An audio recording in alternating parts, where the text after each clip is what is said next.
بديش يفعل حاجة. لو سمحت لك الفرصة في يوم من الأيام إنك تتصل لمدة دقيقة واحدة بواحد من أهل المقابر، يعني واحد توفى يعز عليك، بمن عتتصل وإيش عتقول له؟ أخي أول شيء الله يرحمه يا نبيل سكنه القبر، إيش عتقول له؟ ايش اقول له؟ لك والله ما اوصف، قدوس زندي. صح اني ابي توفى بس أنا آسف يا نبيل، أنا آسف والله.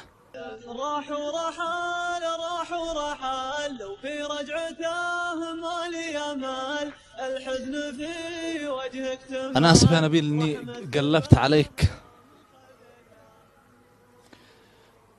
أول شيء الله يرحم أخوك ويرحم أبوك يا نبيل الله يرحمه ويسكنهم فسيح جنات يا رب.